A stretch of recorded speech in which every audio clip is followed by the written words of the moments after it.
What's up, guys? The UFC Fight Night card just wrapped up. As a whole, it was not that exciting, honestly. It pretty much lived up to expectations. I think this card was very comparable to the London card. They both had 4 finishes. The London card had 1 more fight on it, which was 1 more decision. They both had boring fights throughout, and I think what makes the London card better was that the main event was better, right? Lerone Murphy's performance was not exciting, whereas Sean Brady's was. So on my picks for this card, I went 6-6, which is not great. It's one of the worst cards for picks that I've had, but I had Emmett by knockout. I thought he could eventually land that shot, but Murphy's even better than I thought. Even though his performance wasn't that exciting, he did fight technical, enough for him to get the win. The main event wasn't that exciting. Lerone Murphy fought a good fight, effective enough for him to win. He did rock Josh Emmett in the 5th round when Emmett was pointing at the ground. He was trying to like distract Murphy's vision and then looking to land a punch, but as he pointed at the ground, Emmett distracted himself instead. Murphy landed his left hand and stunned Emmett with the punch, but for the most part, he was moving around, throwing kicks, had some good elbows in close. Josh Emmett had more takedowns in this fight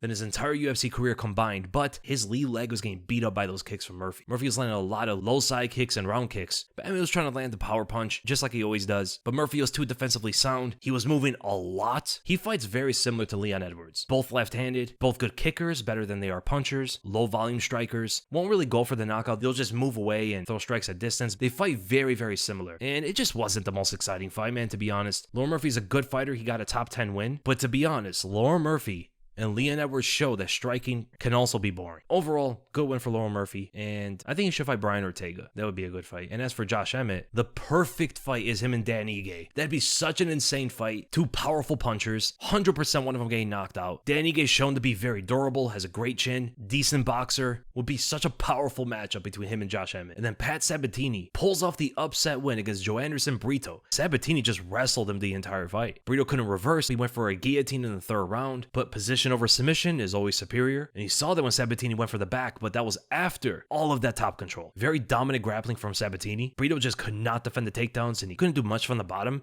In the 1st round, he did get back up to his feet, but then taken down easily again. He kept holding on to the headlock too, so Sabatini did go for that Von Flue choke in the 1st round, as Brito had the headlock, which he was holding on to for so much of that fight. I think it was like every takedown. He was grabbing onto the head like that. Instead of driving in underhooks, throwing the whizzer against a single leg, he kept going for the guillotine or a headlock, which sometimes makes the takedowns a lot easier for Sabatini. One of the most one-sided, simple wins I have seen in the UFC. Dominant performance by Pat Sabatini. What a win from Chango-Ho, finishing the fight in the 2nd round against Cortavious Romious. The positional control from Romious wasn't great. It looked like he tried to rush through positions. Like in the 1st round, Romious tried to get the back, but climbed up way too high, and Lee reversed him. In those kind of scrambles, Romious will always try to get the arm with some kind of submission, but Lee was able to defend every single time. Then in the 2nd round, Romious went from getting the rear naked choke to then attacking the armbar, and Lee just postured up, stopped one of the legs from getting in front of him, and stayed on top in half guard. This is why they say position over submission is superior, and it contributed to his loss in that fight. Whereas Chango Lee was a lot better with his positional control, holding onto the body lock, reversing positions and staying on top the way he got the finish in the 2nd round, and raining down elbows and punches, just non-stop ground and pound. What an amazing finish. Chango Lee did land a flying knee to the groin of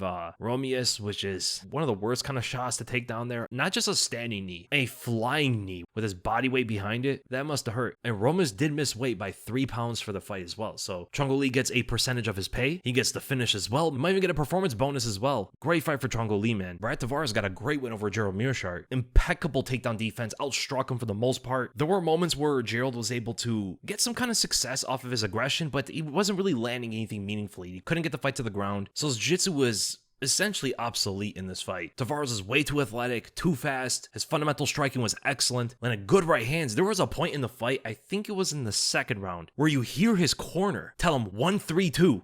And he literally throws the combination, jab, left hook, right straight, lands that punch at the end, whiplashing Gerald's head back. Then they were calling out for like 1-3-2 high 4 and stuff like that. He didn't go to every single combination that they asked him for, but the corner was on point with the instructions. His counters started to get better throughout the fight, as in the 2nd round, Gerald's pressure with his striking, although not the most powerful, it was effective in getting Tavares to move into the fence. And Tavares wasn't throwing as many counter punches there, but in the 3rd round, you start to see more punches on the back foot from Tavares. So every successive success Gerald had in the fight was countered in the third round. And Tavares has tied Michael Bisping for the most wins in middleweight history at 16. He also has the most fights in middleweight history, 26 fights. He has the longest fight time in UFC history, 5 hours and 37 minutes and 35 seconds of fight time. Most decision wins at middleweight, 14 decisions, which is also the most across all weight classes, tied with Neil Magny. So he's been in the UFC since 2010, came off The Ultimate Fighter, also in 2010, and he's really just been consistent this whole time. Now, due to the longevity of Brad Tavares' career, he's most likely going to have more wins than Michael Bisping. So does that get him into the Hall of Fame? Like, for an example, Jim Miller, right, should be in the Hall of Fame, even though he was never a champion, he never fought for the belt and stuff like that, but he has so many wins and so many fights. The consistency to stay in the UFC and fight for such a long time is an achievement in itself, but does that extend to specific divisions? So not just the UFC in totality, but like Brad Tavares in the middleweight division, he's going to have the longest career out of any middleweight in history without being cut from the UFC, going on a 3-fight loss streak, still able to get wins. Maybe that's Hall of Fame worthy, but I don't know.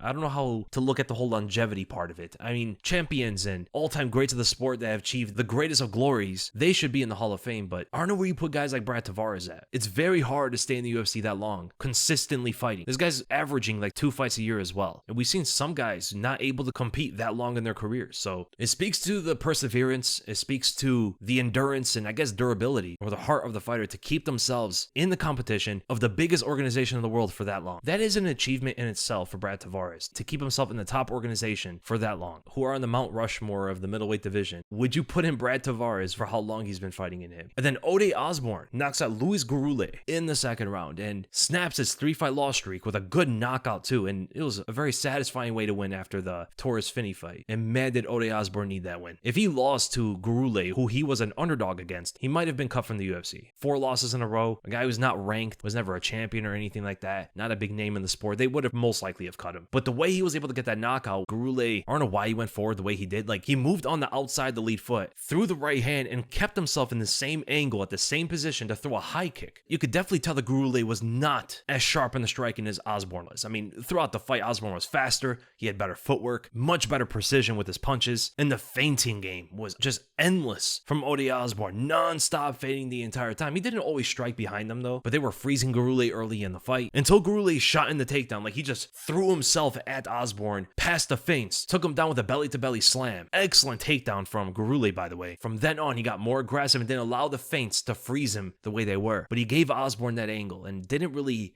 detour away from it. He stayed there and took a left hand to the face, which led to the finish of the fight. I think Gurule had a good way to win in the fight if he just pressured with his wrestling a lot more than he did. He wanted to strike past the feints more than he was wrestling, even though he had the success with that one takedown. The other time he wrestled, he shot in when Osbourne went forward. And it's like, if he just pressured with his wrestling, if he went to that like Dagestani kind of style and just push him up against the fence, pick him up and slam him the way he does, go for the submission, he's a good grappler, I think he could have won that fight, but he stayed striking with a longer, taller, faster, and better striker and got knocked out for it. So great win by Ode Osbourne, man. And then we go to Torrez Finney defeating Robert Valentin by a split decision. Now, the fight was very boring. Finney was just holding on to Valentin for most of that fight. He did pick him up and throw him on the ground. He did try to get the back and went for the arm at one point, but a 30-27 for Valentin, it's valid. No, I'm kidding. Even though the performance was so boring, you have to give the win to Finney. There is the whole effective strike and effective grappling thing, but Valentin would have won if he did actual damage in the first 2 rounds. He barely landed anything himself until the 3rd round. Nothing much happened in the fight until the 3rd round, besides like some of Finney's takedowns. And then for some reason, Valentin just picked it up in the 3rd and started throwing. It's like, dude, where was that for the 1st and 2nd rounds? Valentin threw 87 strikes in the 3rd, but the first 2 rounds combined, he threw 39. And just to compare, Finney threw 30 strikes in the 1st and 2nd rounds, so their output was a difference of 9 strikes. Bro, Valentin could have just flailed his arms around for elbows and he would have won those rounds, but he just didn't do much. It was a very boring fight to watch, and I don't know if the UFC is going to cut him. I mean, they cut Taylor Lapilus. Dana didn't want to sign him initially, but the thing is he's undefeated and he won his UFC debut. So at what point does the UFC favor entertainment over skill, right? To say that Torrez Finney is not skilled enough for the UFC would be incorrect, because why is Robert Valentin in there then? He just lost to him. The way he wins and the way he displays his skill may not be the most favorited. People might not enjoy it in an entertainment aspect, but you do have to appreciate some kind of skill of a fighter to be able to hold the other guy on the fence or take him down as many times as Finney did, right? Just as pure skill, nothing about entertainment. But he's not entertaining, so that's the That's the thing. The UFC is both sports and entertainment. So they might cut him or they might just keep him around for another fight. I don't think they should be cutting fighters because they're boring. Now, if they're boring and losing, that's a different thing. I think cutting boring fighters that are winning is trying to cure a symptom rather than the entire illness itself, right? The symptom are the boring fighters. The actual illness of what they should be trying to cure is the MMA Unify rules and the scoring criteria. I don't know if they should bring in yellow cards like Pride did, or just change the entire scoring system, bring in ground and knees. There's a bunch of stuff they can do, or at least the commission could do. But until that gets solved, there's going to be boring fighters no matter what. Whether they cut Torrez Finney, they're going to get another Torrez Finney in the future. The fighters are only following on what wins fights. If the rule set changes to resemble that, then that would be the issue, not the actual fighters themselves. That is what should be changed, not cutting fighters because they're boring. That doesn't solve the problem. The UFC is going to get more boring fighters. They're all just trying to win fights. Why are there no grounded knees, for instance? Not only would this give options to Valentin, but also give options for Finney to make the fight more exciting as the wrestler. Not only that, what about stalling and separating the fights more frequently? So I don't think they should just cut the fighters when they're fighting by how the rule set is. If they're winning fights, I don't think that makes sense. Unless the UFC would rather have exciting fighters over the better fighters. I favor having the best fighters in the world over just exciting fighters. The UFC is supposed to be where the best fighters in the world fight, and that includes Mario Batista, the way he fought Jose Aldo. I don't think Mario Batista or Finney or even John Fitch back in the day, I don't think any of these guys should be cut just because they're boring. It's the scoring and the rule set that's an issue. Finney is not going to be able to fight like that against the best fighters in the world, right? At this level of competition, he can beat guys like that. But if he goes up against like Robert Whittaker, or he goes up against Caio Borralho, even like Roman Dolidze, Marvin Vettori, like this kind of fighting style is not going to work. He fights just like a wrestler with no striking, not much jiu-jitsu. He's just like a wrestler. In today's UFC landscape, you can't just be one-dimensional like that and beat the best in the world. You can beat guys like Robert Valentin, but you're not going to beat the top 10 just off of that. So it was a win for Torrez Finney. Definitely very boring. The guy is strong at least. Picking up Valentin the way he did was impressive. I don't think he gets far in the middleweight division fighting like that. Then Diane Barbosa gets a first round submission against Diana Belbita. Once the fight went to the ground, very easy mount and arm triangles way too strong for Belbita to fight out of. You could just tell Barbosa was way too physically strong from the initial takedown to the submission. It was a very easy fight from Barboza. And then Rhys McKee absolutely demolishing Daniel Frunza by a doctor stoppage between the first and second rounds. I mean, just landing that jab. He might have broke the orbital bone of Frunza within like a minute into the fight. Bro, look at Frunza's eye. That's like a minute into the fight. It was all off the jab. He dropped him with the left hook on that same side. Later dropped him with the right straight. It's almost exactly what I talked about in the Volkanovski's breakdown on how to beat Diego Lopez. Controlling the head movement with the jab. Lopez slips his head on the inside. Frunza did the same thing. Slipped his head on the inside, and that lines up the right straight from McKee, but also could do the same for Volkanovski when he fights Lopez. Drops him with that as well. The backstep jab that dropped Frunza the third time. Dropped him again with a right hook against the fence. 4 knockdowns for Rhys McKee. He was slipping all the punches from Frunza at the end of the round like he's Anderson Silva. Just an insane performance by Rhys McKee, man. The best performance of his entire career right there. Wouldn't be women's MMA if you don't see a head and arm throw. Luke Bunmi defeats Estela Nunes by a decision. She hits a head and arm throw in the second round. It was one of the better head and arm throws, to be fair. She did kind of overthrow her position and went to the other side of Nunes, and eventually went into like that 50-50 leg lock position. But in the beginning of the fight, for like the entire first round, it felt like a Muay Thai fight. Like these two were standing in front of each other, toe to toe, just chopping leg kicks, constantly hand feinting, and both the fighters stood in front of each other for nearly that entire first round. But when it went to the grappling, it wasn't as exciting. The referee even had to separate them in the third round. Luke Bunmi was on top for like a minute straight and didn't do much. Went to the head and arm throw again in the third round, landing better ground and pound shots, but Nunes was able to get to her feet, and ultimately Luke Bunmi won by unanimous decision. Then Victor Henry put on a performance against Pedro Falcao, winning by unanimous decision. The way he dropped him in that first round, that punching combination, as Falcao throws a left hook, hit him with like a 2 or 3 punch combination, left uppercut to the body, right overhand to the head, drops his opponent. That's some high level stuff there from Victor Henry. Pulling away from punches, and went to that same combination multiple times throughout the fight. Left uppercut to the body, right overhand to the head. Most likely drilled that a lot in his training camp, knowing that Falcao likes to throw these looping shots. So if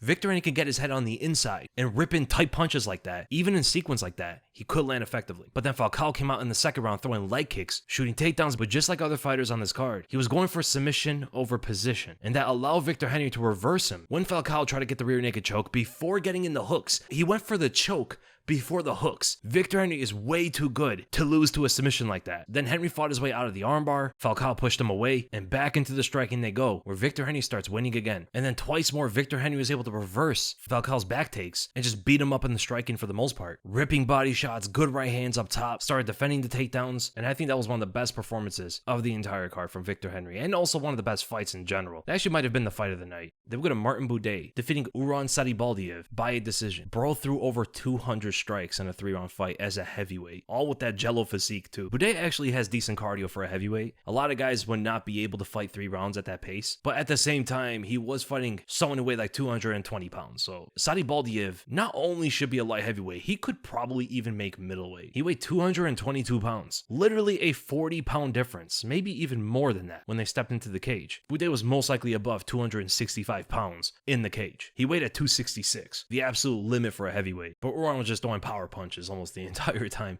100% power in almost everything he was throwing. He rocked Buday in the 3rd round and then was tied up in the clinch with someone over 40 pounds heavier than him. He could have kept distance and tried landing at the end of the punches instead of getting as close as he was. But once Buday gets a hold of Uran, it was going to be hard for him to get out of that grip. I mean, the guy's way bigger than him. 100% this guy needs to change weight classes. He is not a heavyweight. But respect to him for even stepping into the heavyweight division. And then Talita Elankar defeats Vanessa Demopoulos by a decision. Not the most entertaining fight. Elankar won mostly because of her grappling, constantly taking the fight to the ground, had good blitzes, even winning some of the striking exchanges, and ultimately had better top control, went for some submissions here and there. Just a solid win for Elankar, as with a lot of other fights on this card. Wrestling and grappling control was a big winner for this fight night card. So again, not the most exciting fight. There were some good fights here and there, but this is a warm-up for next week's card, which is incredibly stacked. If that card turns out to be a dud, the UFC might just be cooked, bro, because that is the best card of the year so far. So I hope you guys enjoyed the video. If you guys did, make sure to give it a like, make sure to subscribe, hit the bell for notifications, and I'll see you guys in the next video.